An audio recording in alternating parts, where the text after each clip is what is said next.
بسم الله الرحمن الرحیم. نن زمونږ د عربي کا معلم حصہ اول سبق نمبر 6 دی او الدرس الاول اول نمبر درس شروع دی. نو په اول نمبر درس کې دی د مخکې مونږه په یو درس کې کلمې تعریف هم زده کو چې معنی والا لفظ ته کلمه وایي. بیا د کلمې درې قسمونه دي، اسم فعل حرف. د هغې بیا خپل تعریفونه وکړه او بیا هم د اسم دوه قسمونه وي، معرفه او نکره. یعنی د نکرې تعریف هم وکړو، د معرفې تعریف هم وکړو. بیا ما تاسو ته ووایي چې د معرفې اووه قسمونه دي. نو دې کې به انشاءالله موږ هغه اووه قسمونه باندې پوره روشنۍ اچو. د معرفه اسم قسمونه، د معرفه اسم قسمونه، د معرفه اسم اووه قسمونه دي. اووه قسمونه دي د معرفه اسم. اول نمبر پکې اسم علم دی. اسم علم څه ته وایي؟ خاص نومونو ته اسم علم وایي. اسم علم خاص نومونو ته وایي. لکه مثلا زید یو خاص الک نوم دی، دقه شان بکر د یو خاص الک نوم دی، زینب د یو خاص طالبي نوم دی. نو دغه شان د یو خاص کس نوم ته یا د یو خاص ځای نوم ته، لکه مکه مکرمه دا یو خاص ښاریه ده، مدینه منوره خاص ښار دی. زمونږ په پاکستان کې واخله اسلام آباد دا یو خاص ښار دی. د پاکستان د ټولو ښارونو اسلام آباد نه دی نوم، صرف د یو ښار اسلام آباد نوم دی. یا پاکستان کې ډېر ښارونه دي، د یو ښار کراچۍ نوم دی، د ټولو ښارونو کراچۍ نه دی نوم. پاکستان کې ډېر ښارونه دي، د یو ښار پکې لاهور نوم دی. نو دا خاص ځایونه شو، ٹھیک شو. نو دغه ته اسم علم و. یا د یو خاص څیز، لکه مثلا اوس په قرآن پاک کتابونه د دنیا دي، خو د ټولو کتابونو قرآن پاک نه دی نوم. یو خاص آسماني کتاب دی، د الله جل جلاله طرف ته نازل شوی دی، د الله خبرې دي، د الله کلام دی. نو هغې ته قرآن وایي. نو دا قرآن پاک یو څیز دی، دغه یو خاص څیز دی. نو دغه چې دی اسم علم کې راځي.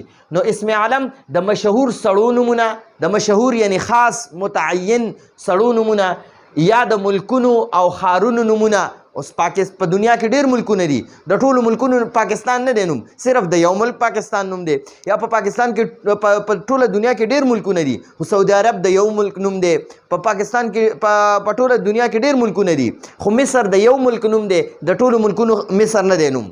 نو مصر دا اسم علم شو. نو اسم علم د مشهور سړو نومونه، د مشهور ملکونو او ښارونو نومونه او د مشهور څیزونو نومونو ته اسم علم وایي.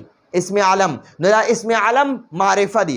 اوس څومره چې د سړو نومونه دي دا معرفه دي، څومره د ملکونو او ښارونو نومونه دي دا معرفه دي، څومره د مشهور څیزونو نومونه دي دا معرفه دي. نو دا د اسم علم د معرفې اولنی قسم شو. دا ما مثالونه ورکړي لکه زید، حامد، مکة المکرمه، مدینة المنوره، قرآن مجید. نو دا خاص دا زید او حامد دا د یو خاص سړي نوم دی. مکة المکرمه، مدینة المنوره دا د خاص ښارونو نومون دی. او قرآن مجید دا د یو خاص کتاب نوم دی. نو دغه دا اسم علم شو. دویم نمبر اسم ضمیر.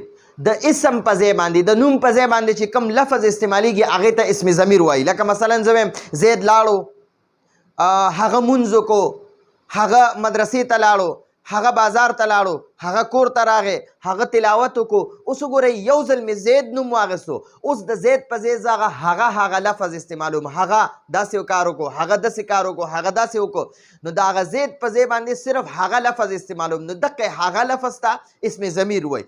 د اسم په ځای چې کوم لفظ استعمالیږي دقه ته اسم ضمیر وایي. نو اسم ضمیر دا تقریبا 70 دي. ما دې نه مخکې درس کې مې ویلي چې دې کې 14 دا ضمیر مرفوع متصل دي او 14 ضمیر منصوب متصل دي. یعنی 14 ضمیر مرفوع متصل، 14 ضمیر مرفوع منفصل. ٹھیک شو. متصل یو ځای چې یو اسم یا یو فعل سره یعنی په فعل کې دننه ضمیر وي هغې ته متصل وي، او چې ځان له ضمیر استعمال شوي هغې ته ضمیر مرفوع منفصل وي. ٹھیک شو. لکه هوا، هما، هم، هیا، هما، هن، انتا، انتما، انتم، انتی، انتما، انتن، انا، نحنو. نو دغه ضمایر دي. نو دا ضمایر چې څومره دي که نه، اسم علم هم معرفه دی، اسم ضمیر هم معرفه دی. اسماء ضمایر نو دا هم معرفه دی. لکه هوا هغه یو سړی، هما هغه دوه سړي، هم هغه ټول سړي، هیا هغه یوه ښځه، هما هغه دوه ښځې، هن هغه ټولې ښځې، انته ته یو سړی، انته دارې انته ته یو سړی. انتما تاسو دوه سړي، انتم تاسو ټول سړي، انتی ته یوه ښځه، انتما تاسو دواړه ښځې، انتن تاسو ټولې ښځې، انا معنا ده زه، انا زه یو سړی یا یوه ښځه، ښځه م وایي انا او سړی م وایي انا. نو انا دا یو ضمیر دی، او نحنو مونږ دوه یا ټول سړي یا ښځې. نو دا نحنو سړي هم ځان له استعمالولی شي او ښځې هم ځان له استعمالولی شي، دوه ښځې هم ځان له استعمالولی شي دا نحنو، او ډېرې ښځې هم نحنو لفظ به ځان له استعمالوي، او دوه سړي به هم ځان له همدقه نحنو لفظ استعمالوي، او ډېرې ښځې به هم ځان له همدقه نحنو ضمیر استعمالوي، نو وغیره وغیره. نو دا اسماء ضمایر چې دي نو دا هم معرفه دي، اسم علم معرفه دی، اسم ضمیر معرفه. اسماء ضمایر د اسم ضمیر جمع اسماء ضمایر راځي. نو دا هو هما هم، هي هما هن، انت انتم انتم، انت انتم انتن، انا نحن، دا ضمایر دا معرفه دي. اسم علم معرفه، اسم ضمیر معرفه، اسم علم معرفه، اسم ضمیر معرفه. دریم نمبر اسم اشاره، د اشارې دپاره یو څیز ته مذکر ته چې اشاره کې د هغې دپاره چې کوم لفظ استعمالیږي هغې ته اسم اشاره وایي، یا د مؤنث دپاره د یو کس دپاره، د دوو دپاره، د ډېرو دپاره، د یوې ښځې دپاره، د دوو ښځو دپاره، د ډېرو دپاره، د نږدې دپاره، د لرې دپاره، د دې دپاره خپل ضمایر استعمالیږي. نو هذا معنا ده دا یو سړی، هذانې دا دوه سړي، هؤلاء دا ټول سړي. نو دا د نږدې اسم اشاره د مذکرو دپاره، هذا هذان هؤلاء. نو دا اسماء اشارات چې څومره دي دا معرفه دي، که هغه د نږدې دپاره دي او که د لرې دپاره دي، که د مذکر دي او که د مؤنث دي، نو دا ټول معرفه دي. اوس د مؤنث دپاره راځي، د مذکر دپاره هذا راځي، د مؤنث دپاره هذه راځي، د دوو مذکرو دپاره هذان راځي، د دوو مؤنثو دپاره هاتان راځي، د ډېرو مذکرو دپاره هم هؤلاء راځي او د ډېرو مؤنثو دپاره هم هؤلاء راځي، خو دا د نږدې دپاره. لکه ګورئ هذا دا یو سړی، هذانې دا دوه سړي، هؤلاء دا ټول سړي، هذه دا یوه ښځه چې نږدې در سره، هاتانې دا دوه ښځې، هؤلاء دا ټولې ښځې. نو دا هؤلاء د مذکر او د مؤنث دواړو دپاره یو شان راځي، د لرې د نږدې دپاره. ټیک شوه. اوس ګورئ ذالکه هغه یو سړی، دا ذالکه د لرې دپاره راځي، ذالکه د یو مذکر سړي دپاره اسم اشاره ده، د لرې دپاره استعمالیږي. نو دا هذا هذان هؤلاء، هذه هاتان هؤلاء، دا هم اسم اشارات دي خو دا د نږدې دپاره دي. او ذالکه ذانکه اولئکه تلکه تانکه اولئکه، دا هم اسم اشارات دي، دا د لرې دپاره دي. نو دې کې دا د نږدې والو کې دا اول درې دا د مذکر دي، دا دویم درې دا د مؤنث دي، دا د نږدې دپاره دي ته اسماء اشارات قریب وایي. او دا درې چې دي دا د مذکر دپاره دي. ټیک شوه. دلته ورته زه مذکر لیکم. او دا درې د مؤنث دپاره دي، خو دا د بعید دپاره دي، د لرې دپاره. بعید لرې ته وایي، قریب نږدې ته وایي. دې کوم دا د مذکر دپاره دي او دې خوا دا د مؤنث دپاره دي، خو دا د قریب دپاره دي، قریب. ټیک شوه. قریب. نو ګورئ ذالکه هغه یو سړی، ځانکه هغه دوه سړي، اولئکه هغه ټول سړي، تلکه هغه یوه ښځه، تانکه هغه ټول دواړه ښځې، اولئکه هغه ټولې ښځې. نو دا اولئکه د مذکر او د مؤنث دواړو دپاره یو شان راځي، دا د جمع ده. او د دواړو معنا د هغه ټول سړي، یا د مذکر دپاره به د اولئکه معنا کې هغه ټول سړي، او د مؤنث دپاره به د اولئکه معنا کې هغه ټولې ښځې. ټیک شوه. نو دا اسماء اشارات چې دي دا مذکر دا معرفه دي. نو د معرفه درې قسمونه شو، اسم علم، اسم ضمیر، اسم اشاره. دا درې دا معرفه دي. څلورم نمبر اسم موصول هم معرفه دي. اسم موصول څنګه دي؟ لکه الذي، هغه یعنی کم سړی چې، یا هغه یو سړی چې، اللذانې هغه دوه سړي چې، اللذین هغه ټول سړي چې. ټیک شوه.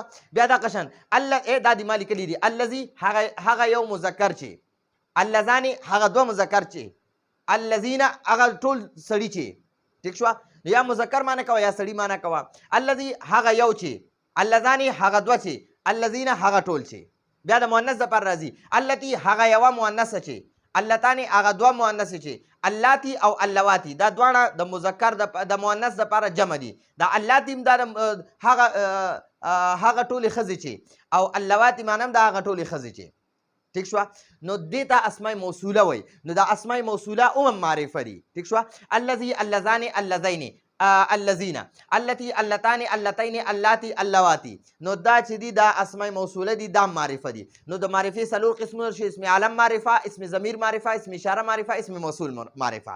اوس منادا اسم څه ته وایي؟ منادا اسم چې دی هغه معرفه وي.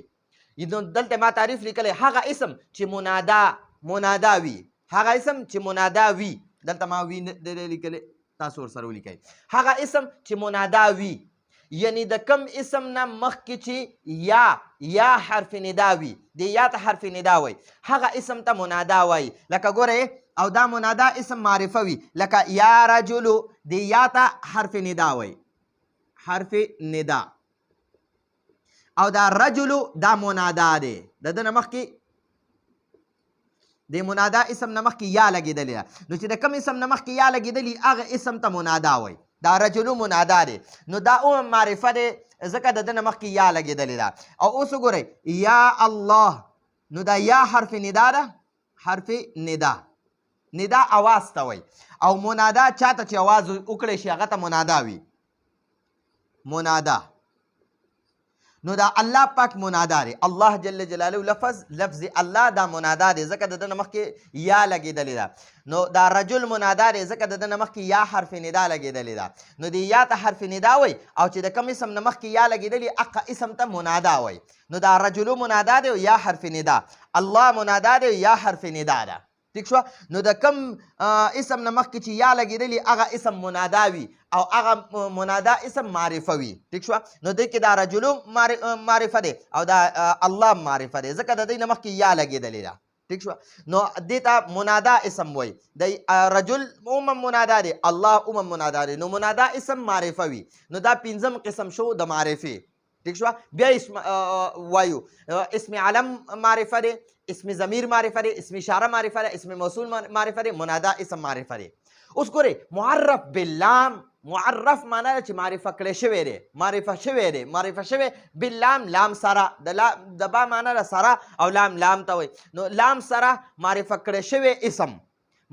معرف باللام معنا ده لام سره، معرف معنا ده معرفه کړی شوی، معرف معنا ده معرفه کړی شوی. دا د اسم مفعول صيغه ده. معرف معرفه کړی شوی، معرف معرفه کړی شوی باللام، لام سره. نو د دې نه معلومه شوه چې کوم اسم د الف لام په ذریعې سره معرفه شوی نو هغه اسم ته معرفه وای. نو معرف باللام اسم یعنی هغه اسم چې په شروع کې الف لام وي، چې د کوم اسم په شروع کې الف لام راشي هغه اسم ته معرف باللام وای، هغه اسم ته څه وای؟ معرف باللام وای، او هغه اسم معرفه وي.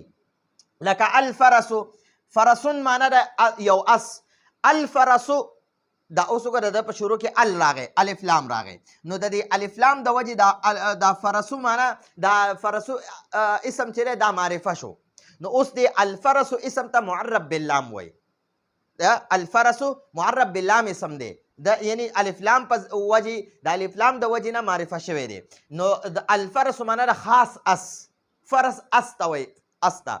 نو الفرس معنا ده یو خاص اس، خاص اس، اردو کې ورته خاص ګوړه وایي، ګوړه. ٹھیک شو؟ الرجل، د ګورئ د رجلون په شروع کې الف لام ولګېدو نو هغه تنوین هم ختم شو.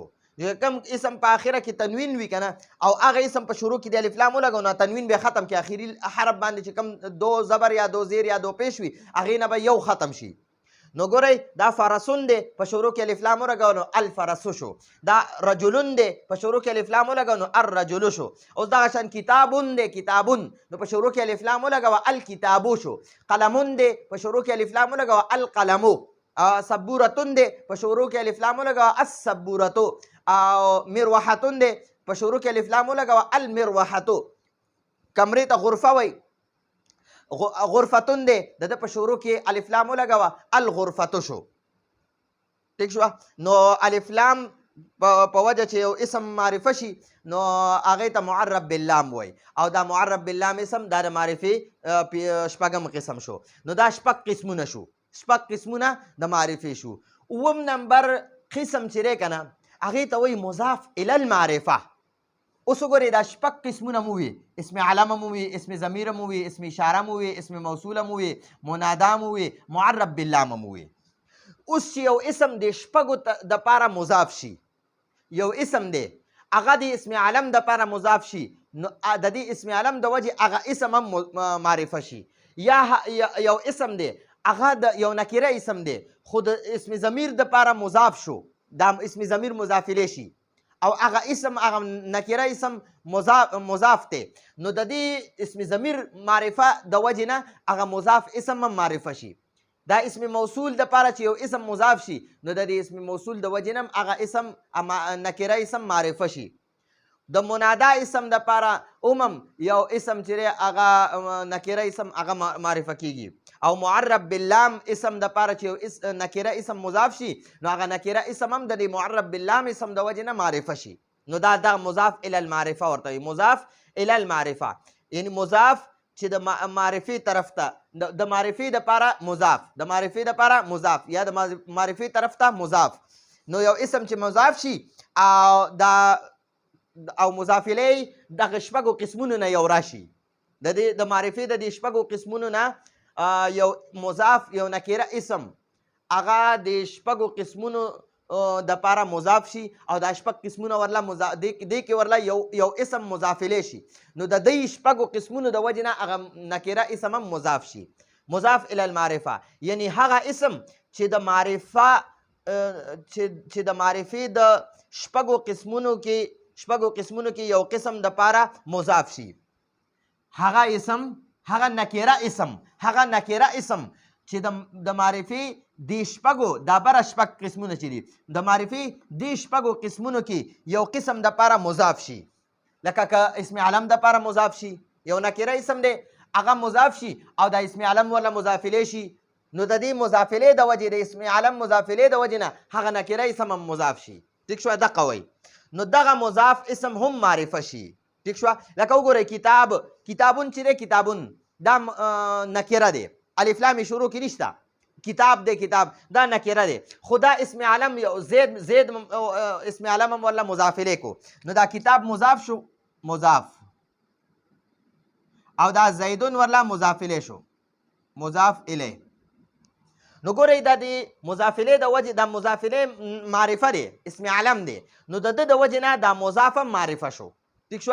دغه شان کتاب مضاف دی او دا ها ضمیر اسم ضمیر دی دا مضاف الیه دی. نو دا اسم ضمیر چې دی دا مضاف معرفه دی نو د دې اسم ضمیر معرفي د وجې نه دا مضاف کتاب مضاف چې دی دا معرفه شو. دا کتاب نکره دی نکره مضاف شو دا نکره اسم مضاف شو او دا هذا اسم اشاره ده او دا چې دی دا معرفي قسم دی د معرفي قسم دی نو د دې هذا مضاف الیه د وجې نه دا هذا مضاف الیه شو نو د دې هذا مضاف الیه د وجې نه دا مضاف هم معرفه شو. کتاب الذی دا کتاب مضاف دی الذی د سره چې کله خپله صله میلو شي نو دا موصول او صله دا مضاف الیه شي نو دا مضاف الیه معرفه دی نو د دې د وجې نه دا کتاب نکره اسم دا معرفه شو. کتاب الرجل دا کتاب دا مضاف دی او نکره دی او الرجل معرب باللام اسم دی. الرجل معرب باللام یعنی دا الف لام په وجه معرفه شوی دی نو دا ولا مضاف الیه دی نو دا کتاب نکره دی د دې معرب باللام د معرفي د قسم نه دا ولا مضاف الیه شو نو د دې د وجه نه دا کتاب هم معرفه شو.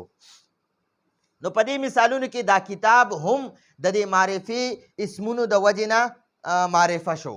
ٹھیک شو. دا کتاب نکره د دې معرفي د دې شپږو قسمونو د پاره مضاف شو نو د دې د وجې نه او دا شپږ قسمونه ورله مضاف الیه شو نو د دې د وجې نه دا مضاف الیه چې معرفه راغی مضاف الیه معرفه راغی نو د دې د وجې نه هغه مضاف هم معرفه شو.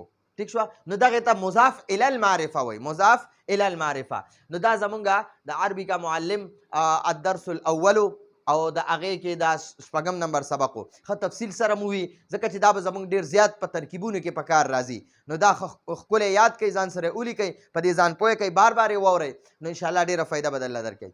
نو راتلونکي درس پورې اجازه غواړو. هذا هو المرام والله اعلم بحقیقة الکلام.